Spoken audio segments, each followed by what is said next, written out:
Eric Prince byavugaga ko yafashwe na AFC M23 nyuma akaza kurekurwa mu ibanga rikomeye tayari yamaze kwinjira mu ntambara ya Repubulika ya Demokarasi ya Kongo mu buryo bweruye, aho drones z'intambara zigiye kuzenguruka ikirere cyo mu burasirazuba bwa Repubulika ya Demokarasi ya Kongo, by'umwihariko mu mujyi wa Uvira ndetse no mu bindi bice bitandukanye, aho bigiye kugenzurwa n'indege z'intambara za drones, indege zitagira abapilote ndetse n'abagabo be, no kuvuga abasirikare ba Eric Prince aribo ba Blackwater, bakaba tayari bagiye kwinjira mu ntambara yo muri Repubulika ya Demokarasi ya Kongo mu buryo bweruye nk'uko amakuru mashya dukesha Reuters abitangaza. Agiye kubagezaho rero inkuru ikomeye cyane y'inshuti ya Donald Trump, akaba ari umufatanyabikorwa we ndetse akaba yohereje abagabo n'indege zitagira abapilote gufasha ingabo za Repubulika ya Demokarasi ya Kongo FARDC kurinda umujyi w'ingenzi. Bimeze bite rero?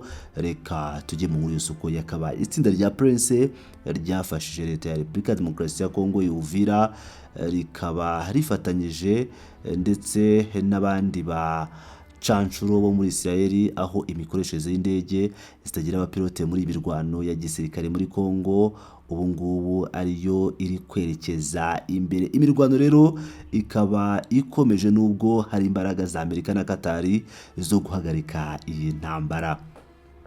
Eric Prince rero washinze Blackwater yohereje umutwe w'abacanshuro bigenga kugira ngo bakoreshe indege gira abapilote drones, nyuma yaho ingabo za Repubulika ya Demokarasi ya Kongo zari zikomeje guhura n'ibibazo cyane mu gukoresha izi drones, cyane ko nta buhanga bafite mu bijyanye no gukoresha drones z'intambara.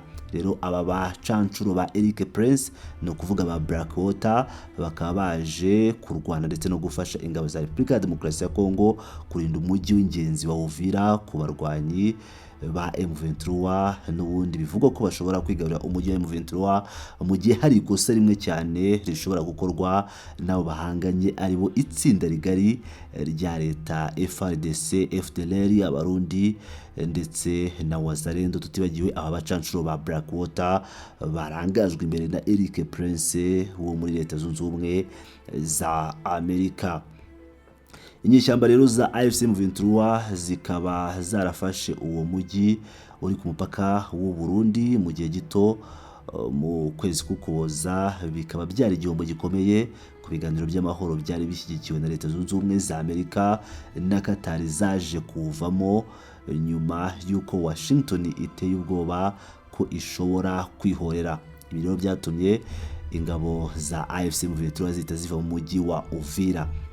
Prince rero ushyigikiye perezida wa Leta Zunze Ubumwe za Amerika Donald Trump kandi washinze kampani y'umutekano yigenga Blackwater, ubu itagikora, yari yarahawe akazi ka leta ikinshasa ko gufasha kurinda no kunoza ikusanywa ry'imisoro iva mu mitungo kamere, by'umwihariko umutungo wa Repubulika ya Demokarasi ya Kongo urimo amabuye y'agaciro. Ariko igikorwa cyo gufasha ingabo za FARDC kikaba gikomeje kongera gufata intera kugira ngo barinda umujyi wa Uvira kuba inyeshyamba za AFC M23 zakwinjira muri uyu mujyi wa Uvira. Nibwo bwa mbere rero bimenyekanye cyangwa amakuru agiye hanze mu buryo buzwi ko ingabo z'umutekano zigenga abacanshuro ba Eric Prince bagiye ku murongo w'imbere w'imirwano muri Kongo, bikaba bigiye kwagura uruhare rwe muri iyi ntambara imaze imyaka myinshi. Umuvugizi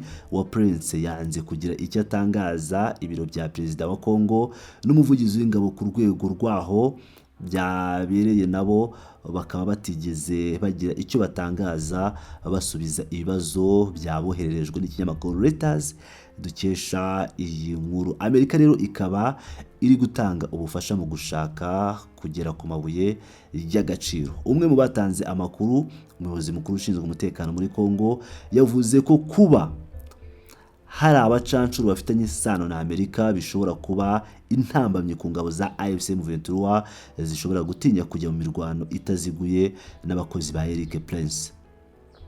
Undi watanze amakuru yavuze ko itsinda rya Eric Prince rishobora gukomeza koherezwa ku murongo w'imbere y'imirwano igihe ryaba risabwe icyo kintu cyangwa ubwo bufasha na Kinshasa.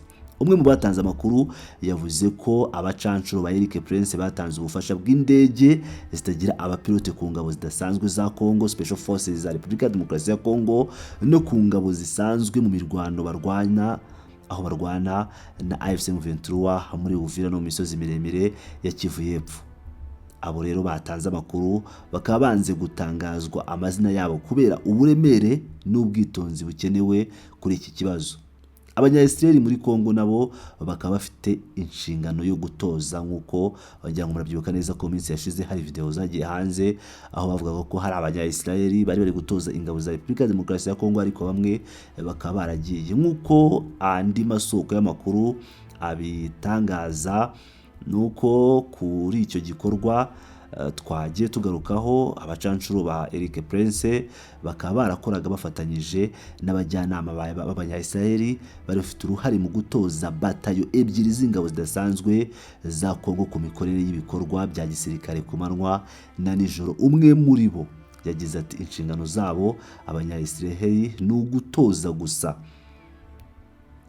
akaba nta bindi bisobanuro birambuye yatanze ku mpamvu abanya-Israel binjiye muri iki gikorwa cyo gutoza ingabo za Repubulika Iharanira Demokarasi ya Congo. Imirwano muri iyi ntambara imaze imyaka myinshi, ikaba yarongeye gukara mu ntangiriro z'umwaka ushize. Abarwanyi ba M23 bafashe ibice byinshi by'ingenzi mu burasirazuba bw'igihugu, ibice bikungahaye ku mabuye y'agaciro arimo tantale, zahabu, lithium ndetse n'andi atandukanye. Umuryango w'abibumbye n'ibihugu byo mu burengerazuba bw'isi bavuga ko u Rwanda rushyigikira M23 ndetse rukanagira ijambo rikomeye kuri uwo mutwe, nubwo u Rwanda rubihakana. U Rwanda na Congo bashyize umukono ku masezerano y'amahoro yashyizweho n'ubuhuza na Leta Zunze Ubumwe za Amerika muri Kamena umwaka ushize, ariko ayo masezerano ntiyarimo AFC M23. Intandaro y'umutekano muke muri Congo ifitanye isano na Jenoside yakorewe Abatutsi mu 1994 mu gihugu cy'u Rwanda, igihe ibisigisigi by'imitwe y'abahutu bakoze ubwicanyi bwahitanye abantu barenga miliyoni imwe, ahanini b'Abatutsi bahungiraga hakurya y'umupaka bakurikiranwe n'ingabo z'u Rwanda zari ziyobowe na RPF. U Rwanda rero rukaba ruhakana ko rufite ingabo muri Repubulika Iharanira Demokarasi ya Congo. Ngira ngo rero nk'uko mubyiyumviye, nk'uko Reuters yabitangaje, abasore cyangwa abagabo ba Eric Prince bakaba tayari baramaze kugera muri Repubulika ya Demokarasi ya Congo, ndetse bakaba bari ku murongo w'urugamba aho bari kurwana none ubu ngubu, ndetse bakaba bari gukoresha drones z'intambara, mu gihe abanya-Israel bo bari gutoza Special Forces, ingabo zidasanzwe z'igisirikare cya Repubulika ya Demokarasi ya Congo FARDC, ndetse n'abandi basirikare basanzwe mu mikorere isanzwe y'urugamba. Ngira ngo rero murabyumvira neza uko ibintu byifashe maginga ya muri Repubulika ya Demokarasi ya Congo. Eric Prince mu minsi yashize, ngira ngo murabyibuka neza ko hari amakuru yagiye hanze aho ibinyamakuru bitandukanye bya hano mu gihugu cy'u Rwanda byasohoye amakuru twaje kugenzura tugasanga ko yari ibinyoma, amakuru atari afite ubuziranenge kandi atari yuzuye. Amakuru y'ibinyoma yavuga ko Eric Prince yafashwe. Eric Prince ntabwo ari umuntu usanzwe, yarwanye intambara muri Iraq, yarwana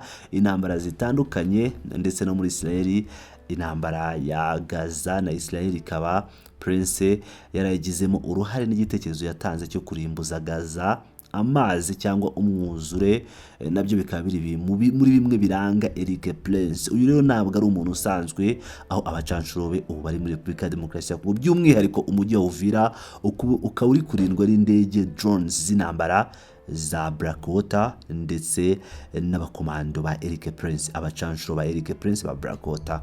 Ngira ngo murumva rero aka kanya uko ibintu byifashe n'ibisanzwe. Ni Pilot News TV, ndabakunda cyane, muri abagaciro, mukomeze mukande subscribe.